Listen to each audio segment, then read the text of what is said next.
And wonderful guest this morning. And welcome Ty. And Ty's going to get us going here. So, all right, one heart, one mind. Here we go. It'd be good if I unmuted first, wouldn't it? Why can't I find, oh, there it is. Someone else had the same problem I did. Here we go. Let's start with this one. Thought I had queued it back up, but I didn't do it. I hate space when I'm losing space like that. And then I forgot what, I'm looking at it right here. Forgive me. Here we go. Good stuff happens in the space, Ty. Yeah. Now I'm centering myself because I need to.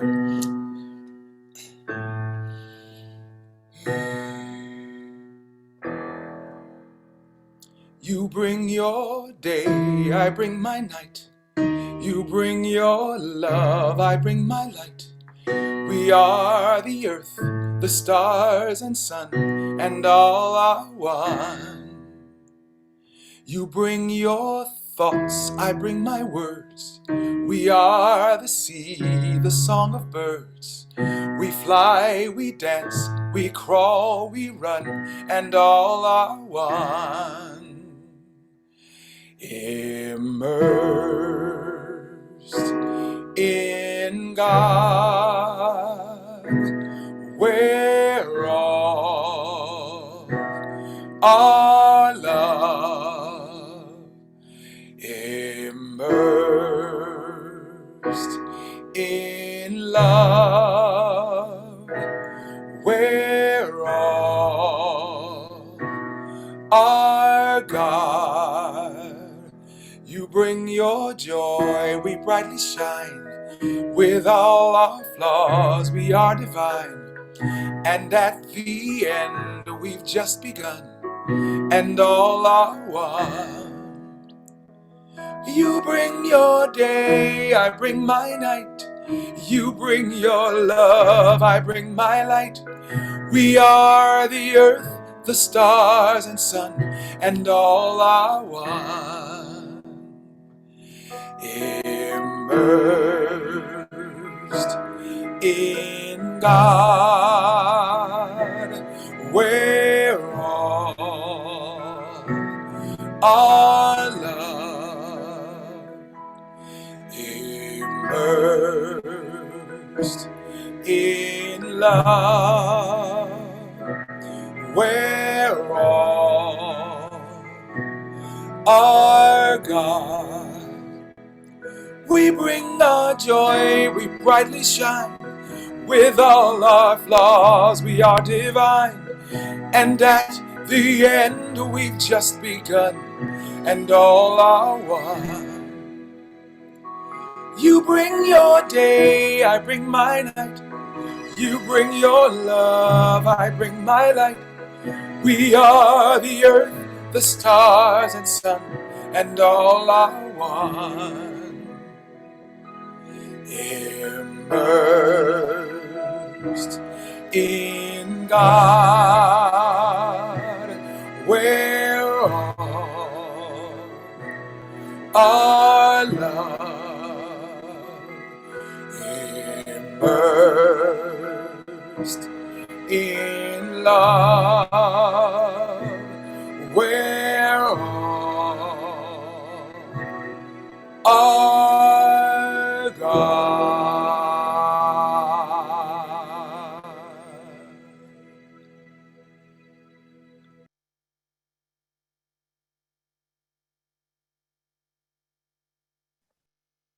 Oh, that was simply beautiful. What a lovely way to begin our service today. Thank you so much, Ty. I really appreciated that.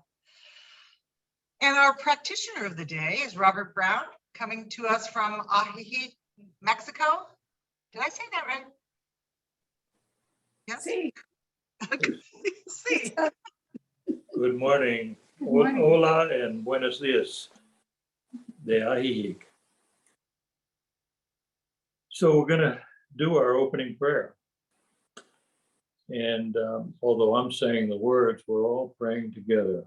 So I'd invite you to close your eyes, relax into your seat.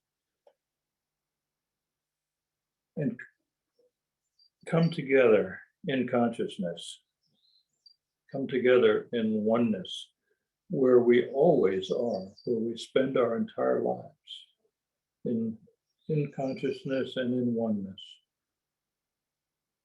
And I give great thanks for this opportunity to come together on Zoom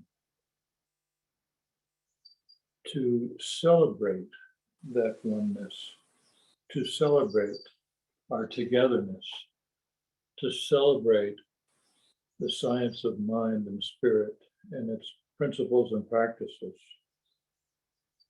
And I give great thanks for the messages we're going to receive today. I give great thanks for the wonderful music we're going to hear today.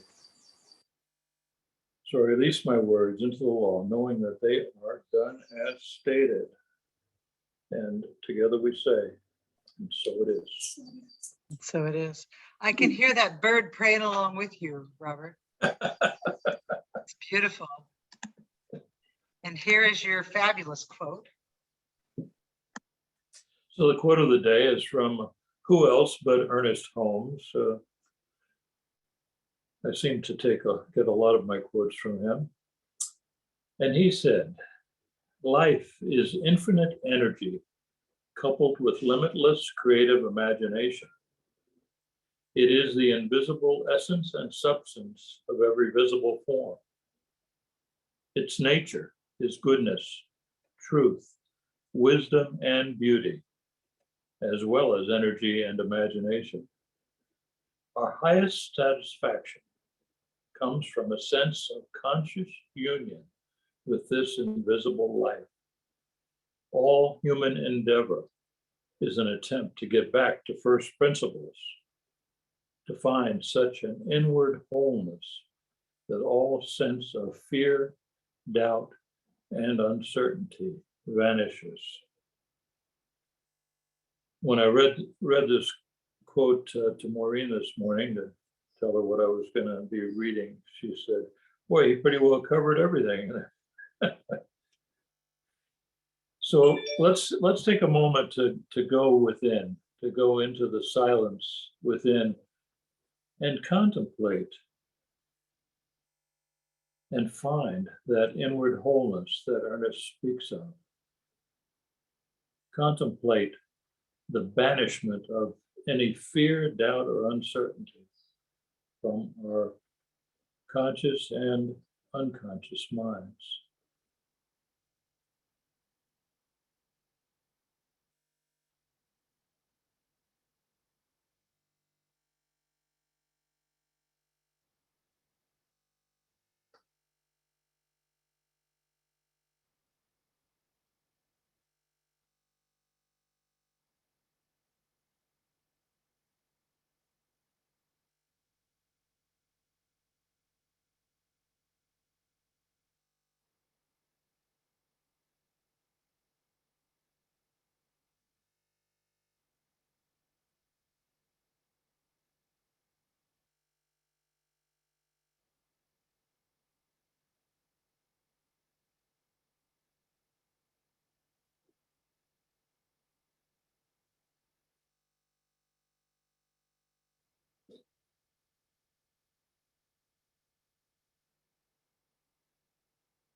So I invite you to slowly come back into the Zoom room,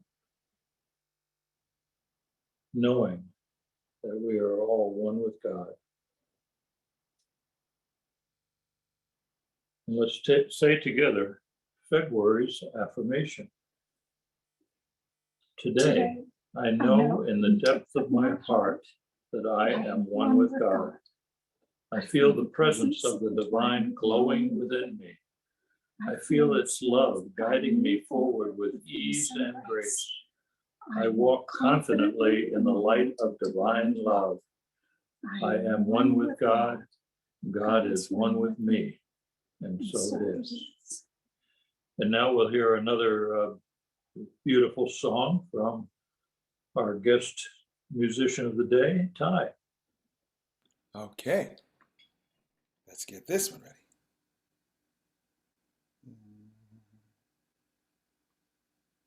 After I just announced it, and then it's not here. Here it is. There we go.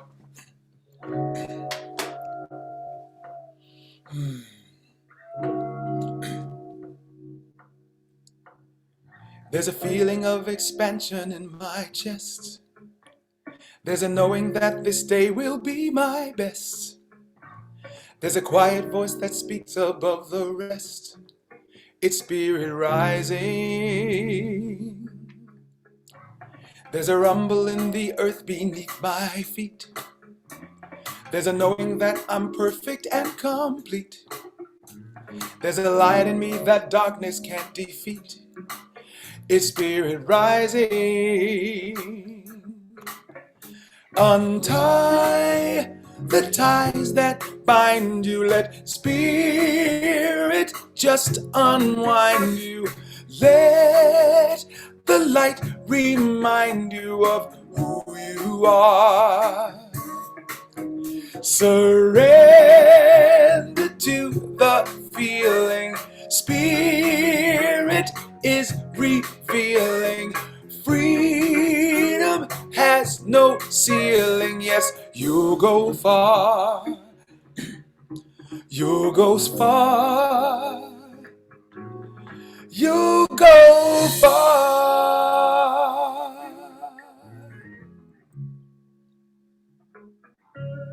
There's a tingle in the space around my heart. There's connection to this world that I'm a part. There's a joy that my new life's about to start. It's spirit rising.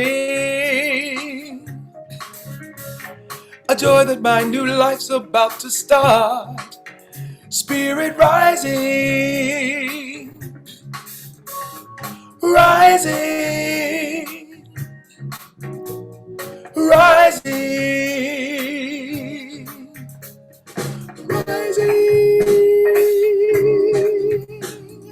Rising.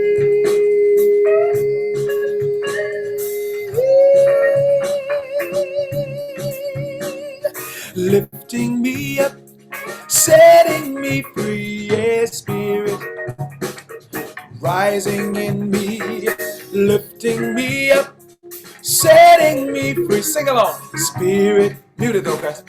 Rising in me, lifting me up, setting me free, yeah, spirit rising in me, lifting me up, setting me free. Spirit rising in me, lifting me up, setting me free. I'm listening to you now. Spirit rising in me, lifting me up, setting me free. Spirit rising in me, lifting me up, setting me free.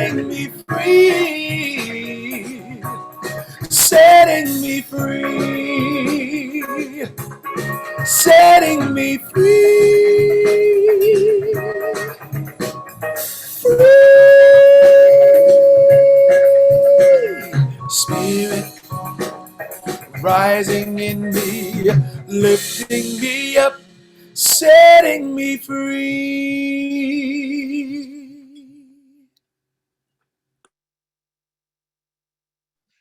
Wow, that'll wake you up.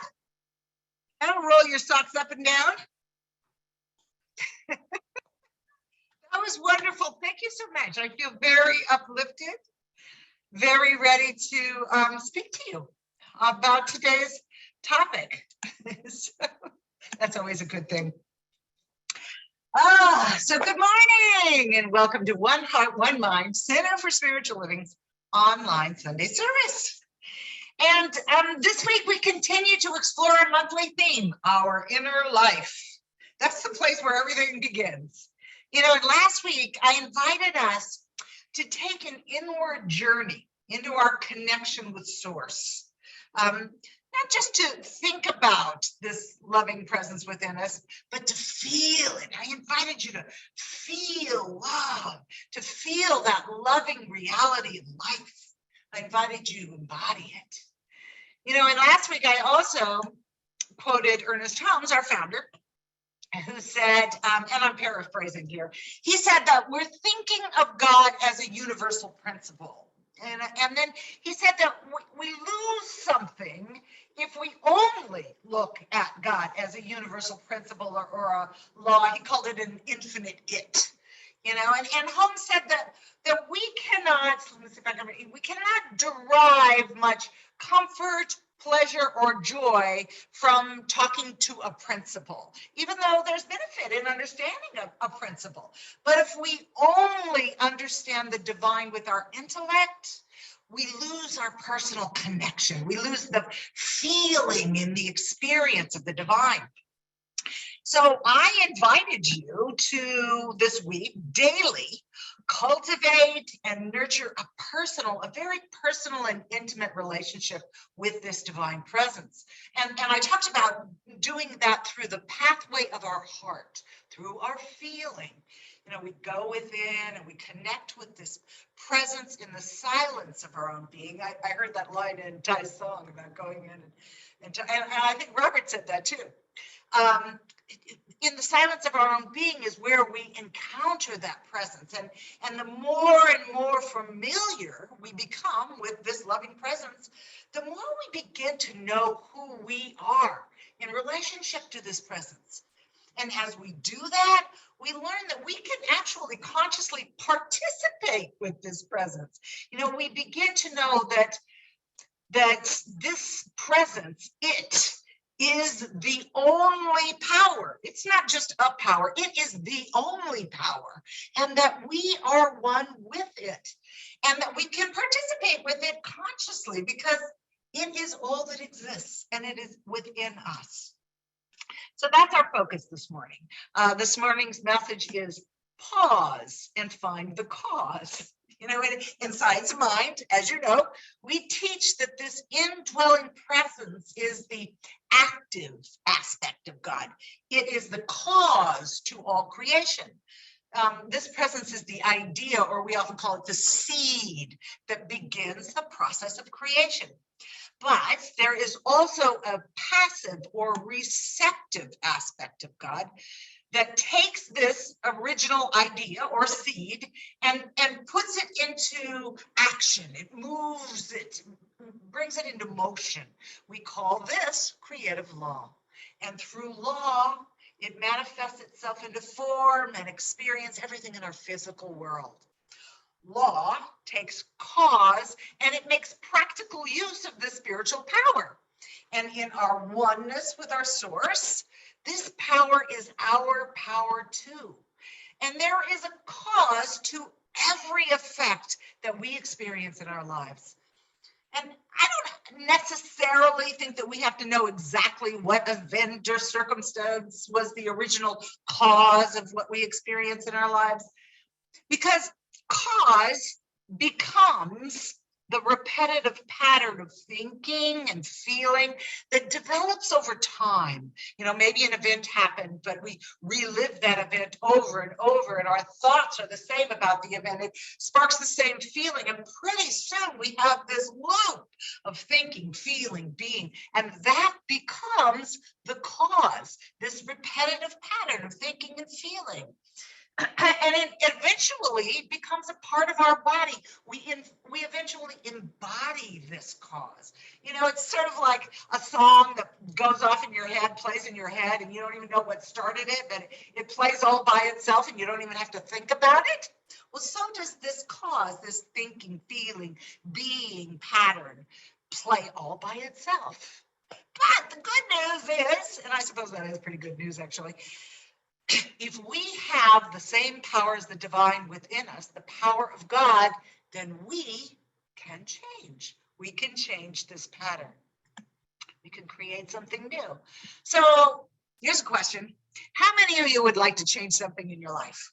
You know, in some way? You know, I'm gonna bet that most of you would like to change something about your lives, even if it's only something small. And, even if your life is pretty good, I kind of feel like I have a pretty good life. And yet there are things that I would really like to change. I would like to see my family more often. I would like to find new ways to be of service in the world, to the people I care about, to everyone, and to have the time and the resources to do it. I'd like to be more present and less reactive to the things that kind of pop up in my life unexpectedly. I would like to feel more wonder and awe and joy. And these are things that are really attainable. There are things that I can certainly create in my life. So I have to ask myself, what is holding me back? So I'm going to share a little cartoon with you. I think I've shared this before, but I think this cartoon kind of answers that question pretty well. I'm going to share it here. Let's see if I can get it up for you. It's kind of funny. So it's a picture of I think the guy on my far left is the new minister, and he's talking to the new board of trustees at his new center, and they're saying, we're hoping it can lead us on a journey of transformation without requiring any real change. Anybody ever feel that way? We want the change, but do we really want to have to go through all the things that will get us there? And it's funny because it's just kind of true. We love our comfort zones, and we all know that change does not happen within those comfort zones. Honestly, if we want to be really honest with ourselves, change does require a bit of discomfort. And I don't mean misery in any way. It's just different. And let me explain. People tend to wait until they have some crisis or drama in their life before they become willing to do what it takes to change. It's anything, a lost job, a relationship ending, a diagnosis, an accident, something kind of big or dramatic. But why do we have to wait for that? Why wait until we are at our lowest point to change? We don't have to. I find myself, and I'm sure all of you can attest to this, I find myself frequently inviting you to see a practitioner to create something new in your life. We don't have to wait until something goes wrong to see a practitioner to create change. We can think of seeing a practitioner as preventative care, as creating the pathway for walking into something new. I mean, think about it. You get an annual physical, you exercise, you eat well, you get plenty of rest, at least to the best of our ability. We don't wait for our bodies to break down before we take care of them. We care for them so they'll stay healthy and vital. And we see a practitioner so our lives continue to have meaning and purpose and joy. We see a practitioner to support us in continuing to create change, to create something new and wonderful, and to learn new tools to help that happen. A practitioner can help us see things from a different perspectives. That's what practitioners do. They help us create positive change in our lives. And yes, we can do it all by ourselves. We can do it on our own, but why not seek support? Especially if we feel stuck in any way. Anybody ever feel stuck? I certainly do. And I have prayer partners and I see practitioners, and I know I don't have to do it alone. We don't have to wait until we have some major challenge to change, to move forward and create something new. And I'm sure you will recall, because I often remind you, because Joe Dispenza says this and it's stuck in my head, that we think about 60 to 70,000 thoughts a day. And that 90%, by the time, I think he says, by the time we're 35, 90% of these thoughts are the same thoughts that we thought yesterday. And as metaphysicians, and I know that most of all of us are on this call, we believe that if we believe that our thoughts have something to do with what we experience in our lives, and that is exactly what Science of Mind teaches, then if 90% of our thoughts are the same, then our lives are gonna pretty much look the same day in and day out. And like I was saying, Dr. Joe Dispenza tells us that the same thoughts lead to the same choices, and the same choices lead to the same behaviors, and the same behaviors produce the same experiences, and the same experiences produce the same feelings and emotions that lead right back to the same thoughts, and the cycle begins again. So here it is. Everything we experience in our lives is always equal to how we think, how we feel, and how we act. That is what creates our personal reality. So in Science of Mind, we teach that the process of creating change does not just come from our thinking. That's part of it, but it isn't just what we hold in our conscious mind. It also comes from what we believe to be true about ourselves or the world in our subjective or our subconscious mind. And as I said earlier, from the patterns and the beliefs that we have stored there, which also become stored in our bodies after much repetition.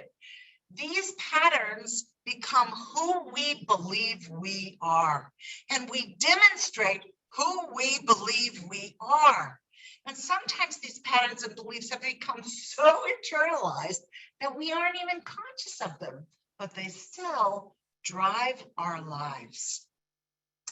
So to truly change, we have to become aware. There's that word, awareness. We teach awareness in Science of Mind. We have to become aware of the old patterns so that we can install the new patterns. It sounds so easy. And this process of change begins here in the inner world, which is what we're talking about all month. So the process of change is using our conscious thought to change how we feel. And we practice this new pattern until we embody these thoughts and feelings as a new state of being. You know, I really like what Ernest Holmes wrote about feeling, because, you know, feeling is such an important ingredient in change and in creating something new. So Holmes wrote this, I love this. Feeling is at the center of the universe and reflected through man's consciousness, sheds its glow wherever the thought travels. I always trip over that one part. Let me read it again. Feeling is at the center of the universe and reflected through mankind's consciousness, sheds its glow wherever thought travels. So our thought creates this glow, this feeling, and that feeling gets shed wherever our thought leads it. Isn't that great? Thought creates feeling, and feeling is the language of the universe. You know, thought and feeling are what outpicture in our lives. That's the way it works. So we have to be aware of what we're thinking and feeling so that we can change the old pattern.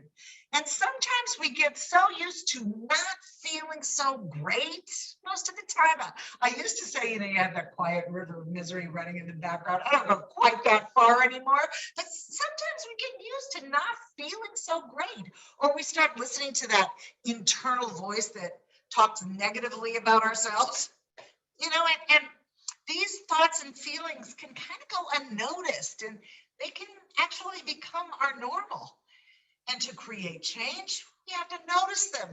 We can't let them go unnoticed. We have to observe what we're thinking and what we're feeling. And you know, it's sometimes a challenge at first, but you can develop this habit of saying, hey, how do I feel? And what am I thinking that is making me feel that way? We have to become the objective observer. And this process is called metacognition, becoming aware of what we think and what we feel. One of the reasons I think that we often wait until some uncomfortable event happens for us to change is because the event throws us so far out of our comfort zone, so far out of our normal, that we can no longer feel like ourselves, and we begin looking for something to help us feel normal again. You know, we become by default the objective observer that I'm talking about. But we don't have to wait for that. You know, we can start observing right now. We can consciously observe what we think and how we feel, and we can become aware of the story that we're telling ourselves around events that make us feel and think and feel in certain ways. And we can also notice any unresolved emotions that surround the story we've been telling ourselves. And then we can begin to move through these unwanted or uncomfortable, let's say, emotions that rise up, and they will rise up. And we can process them and we can heal them. You know, we can grieve, we can forgive, we can understand, we can love, we can move past what has us stuck. You know, there's a great line that I love that says, what we can feel, we can heal. And I think that's true. If we're aware and we're not just spinning in it, if we feel something, we can heal it. So I think I've told this story before, but I love this story. So it's actually not a story. It's an episode of Star Trek Deep Space Nine. It used to be a real Trekkie, not so much anymore. But it involves the captain, Captain Sisko, who years before had lost his wife in a fire aboard a starship, of course. And he was still grieving the loss, and he blamed himself for the incident, which was totally unreasonable, but that's what he did. Anybody else ever do that? I do. You know? But anyway, so in this episode, they come across an alien species that only communicates telepathically. And this alien species was communicating with Captain Sisko, and they kept asking him, why do you live here? And then they would show him scenes of his wife's death in this harrowing fire, and he would try and explain, and he would say, no, you don't understand. We live in this linear timeline, and this happened years ago. But the aliens kept bringing him back to this scene, and they just kept asking the same question. Why do you live here? Why do you live here? And finally, Sisko got it. He understood that this event is where he lived. The unresolved feelings and emotions kept him stuck here. And this was the driving factor of his life. Can anybody relate to anything that has happened to you that becomes the driving factor of your life? This is where he lived. So we can ask ourselves, where do we live? What thoughts and feelings are driving our lives? Let's become aware of where we live. Where do you live? You know, I think one of the hardest things about making changes in our lives is to not make the same choice today that we made yesterday. You know what I mean? To not think the same thoughts, feel the same way, and move into the same actions, to make a different choice.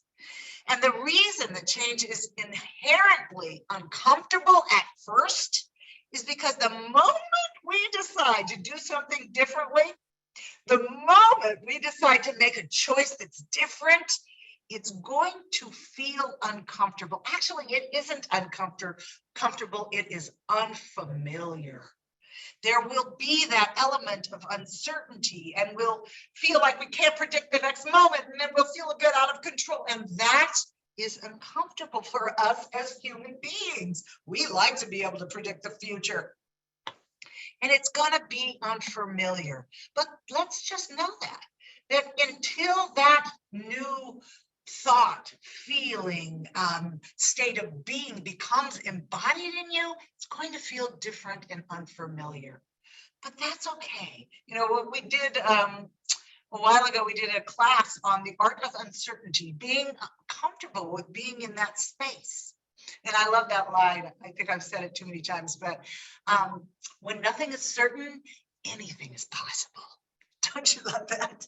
So the moment we decide not to think about what we thought about yesterday, our body is going to resist.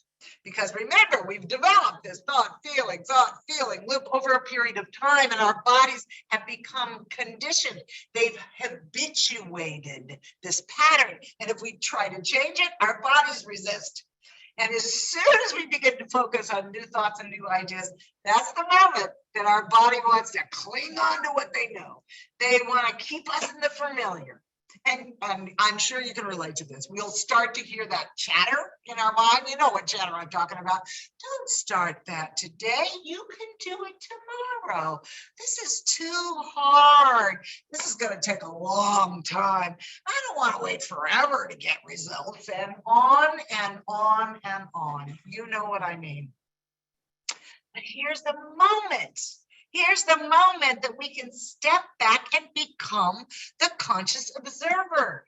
We become aware of what we're thinking and feeling. We stop rehearsing the old past stories and thoughts and feelings. Here's the moment that we remember who we are through our strong personal connection that we have nurtured and cultivated over time with God, with the only power that exists in the universe, the power of God. Here's where we decide to stop rehearsing yesterday's thoughts and feelings, align with the peace and the love and the potential that is within God, the God that is already within us. And we rehearse the thoughts and the feelings that we choose for our future. We remember who we are in connection to the divine so that we can, and I love this line, as Dr. Joe Dispenza says it, so that we can remember our future. We learn to remember our future and rehearse those thoughts and feelings until they become the new pattern of our being, our new state of being, until they become the familiar. And I have a quote from Dispenza. I love Joe Dispenza. Dispenza says this, which I think is really an interesting way to look at it. Well, I'll just read it first. He says that this process of change, going from the old self to the new self, is, listen to this, this is awesome, is the neurological, biological, chemical, hormonal, and genetic death of the old self. He is telling us from science why we are creating a new being. You know, and we're not just metaphorically doing that. We are literally becoming someone new. And I remind us again that we demonstrate who we are, not who we think we want to be or should be. We demonstrate who we are, what we think about, what we feel, and the state or the atmosphere of our being. That's what we demonstrate in our lives. So we begin every day with a spiritual practice that calls us deep into the connection with this divine presence that's always within us. And when we begin every day with that unshakable connection to the power of the divine, and we know beyond a shadow of a doubt that this power is our power, then we can choose to use the divine peace and poise and presence and love and abundance and joy and all of those wonderful attributes of the divine as the driving cause in our lives. Everything comes from a cause in God. We can use this power consciously, and we can create fulfilling lives filled with love and joy. This is where we truly begin to make positive change. So as I was writing my talk, I'm coming to the end here, and I noticed that what I spoke about change. I talked about becoming aware of our past and our present. I talked about remembering, releasing the old and remembering who we are and remembering our future, as Dispenza put it. And I talked about embodying the presence of God, embodying a new state of being. And that creates this great acronym, CARE. Do you love it? CARE is change, awareness, remember, and embody. We care for ourselves by constantly reminding ourselves that we are one with the only power and presence that there is. And by reminding ourselves that we have been given the gift with the ability to participate with this power. to flow with it, to harmonize with it, to create with it. This is the power of love. And this is the power of God. And this is the power of you. So let's pray from that place. Let's create some change from that place.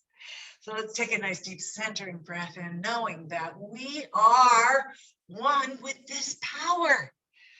All there is God, this big, beautiful, juicy, bountiful, abundant, prosperous, creative, all-encompassing divine presence. And we are moving in its momentum and its flow and harmonizing with it, and we are it. So I speak my word for and about each and every person that is here on this call and each and every person that is not. I speak my word for all life on our beautiful and beloved planet Earth. I speak my word for our beautiful and beloved planet. I speak my word that there is a shift in the unity of consciousness and the one mind that opens us to greater flow, to greater good, to greater expression of this divine life that we are a part of. And I just sit in gratitude for this. I just sit in knowing that all is well. How good this feels. How grateful we are. Thank you, God. Thank you, Spirit. Thank you, Divine Life. Thank you, Law. Thank you all. So I just move into that place of knowing that these words are already so. As Tagore said, they roll in ecstasy at our feet. They have no choice. And I just sit in this. I know all is well. I release these words, and together we signify our agreement by saying, and so it is.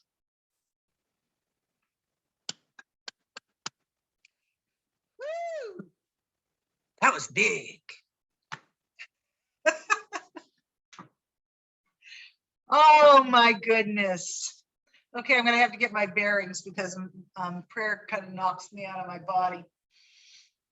All right, so it is time for conscious giving. I'm not remembering who is our, I should know. Apologize for not knowing.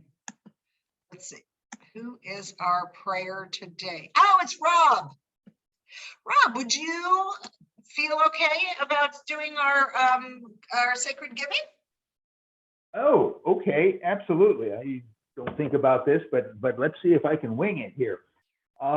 This is, I think everybody knows this is a wonderful assembly of people, and we may not be big, but we are very special, and we have a wonderful experience that we get to have every Sunday. And I am so privileged to be able to support this assembly and this group and this experience on a weekly basis. And so I'm sure you feel the same way, and that's what this is all about. So if you have if you would like to, we have some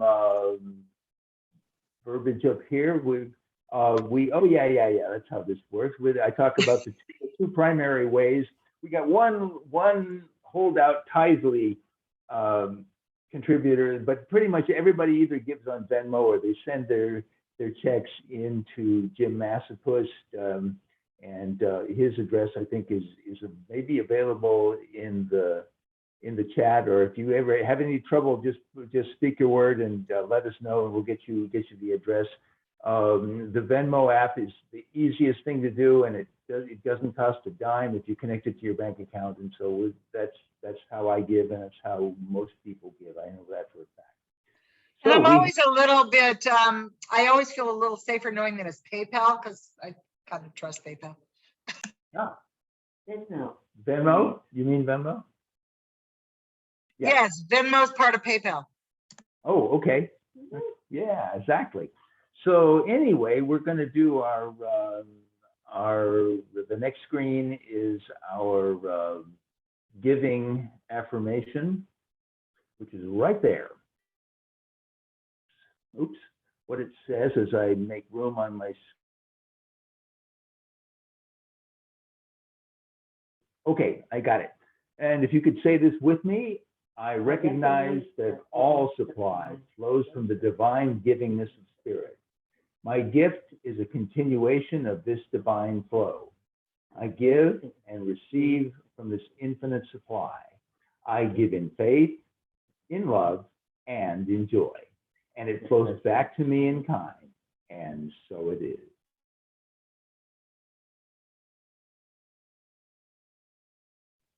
Over and out. Thank you, Rob. That was beautiful, just beautiful. And announcements? Robert, do you have any announcements for us? We always have announcements. The first thing I wanted to say is we had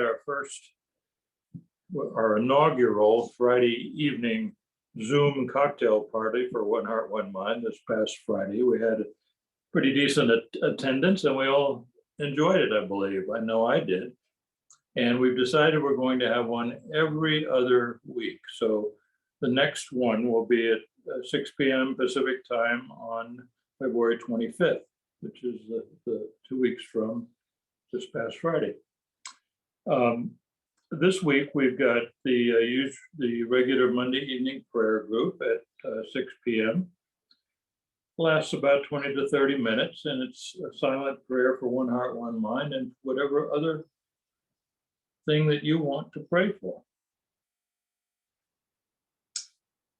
Tuesday evening will be the second session of the Healing the Heart of the Family class, which, as I understand, Reverend Michelle has agreed to take over because Maureen has a conflict that she's got to take care of.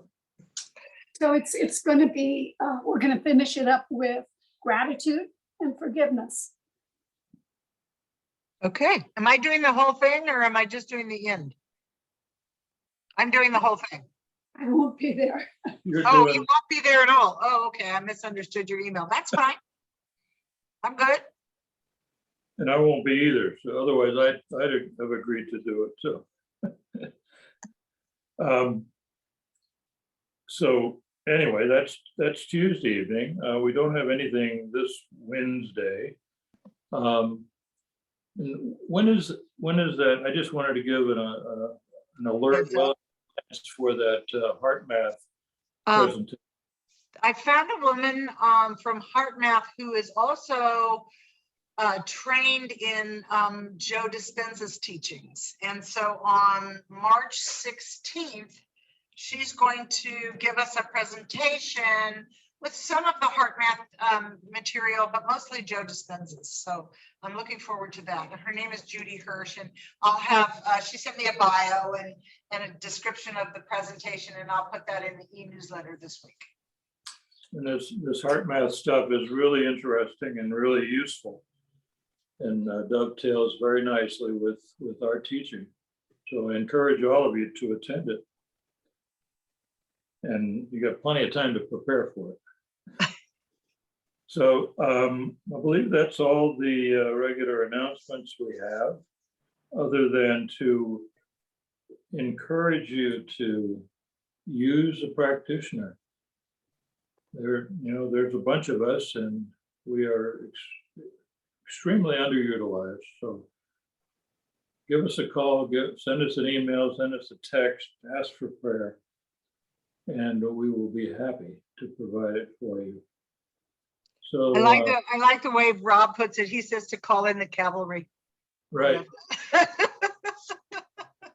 It's a good way to put it.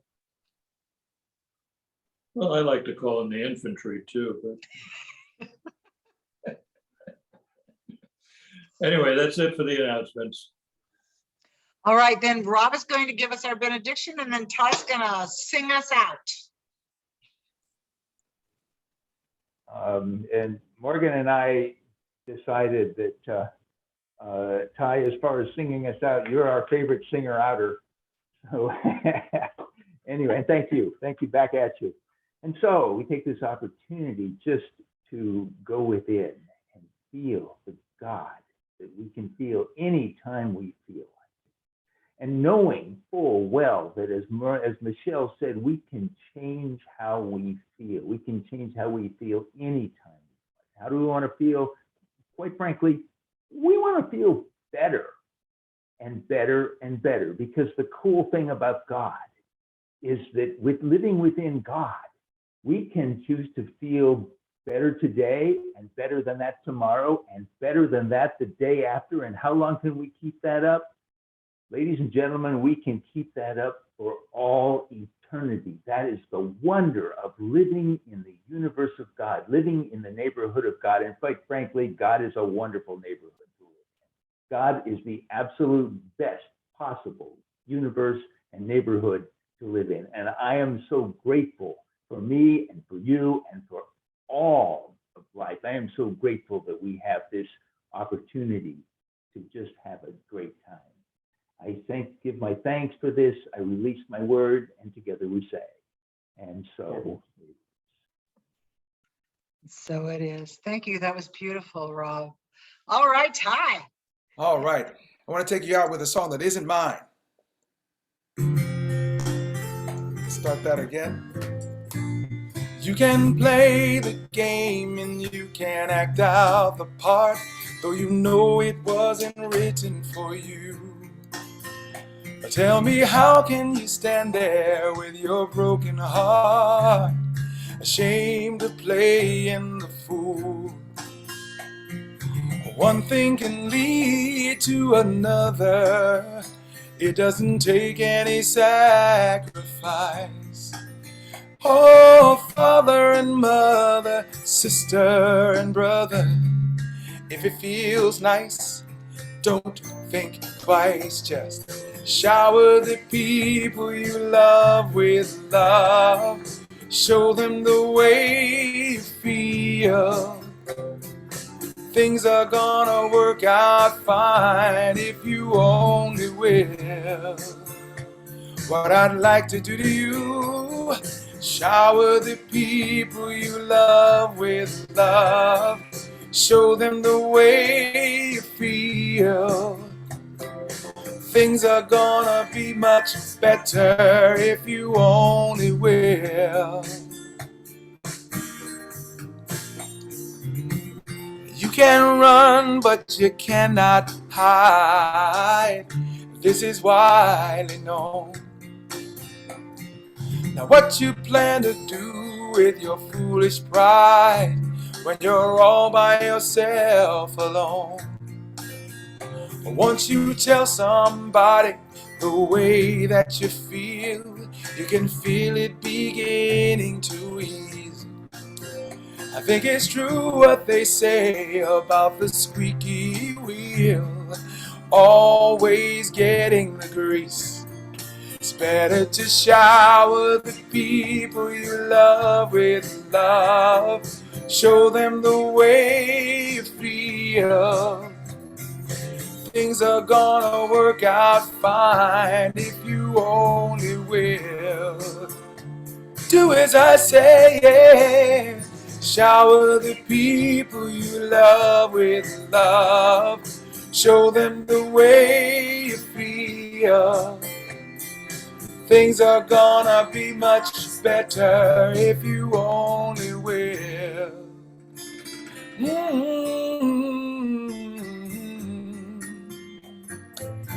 Everything is gonna be alright. Everything is gonna work out fine. Just wrap yourself in love. Wrap the world in love. Love, love, oh, and show them the way you feel. Shower the people you love with love. Show them the way. You'll feel better right away. Oh, make it rain. Love is sunshine. Oh, yes, make it rain. Love, love, love is sunshine. Oh, oh, right.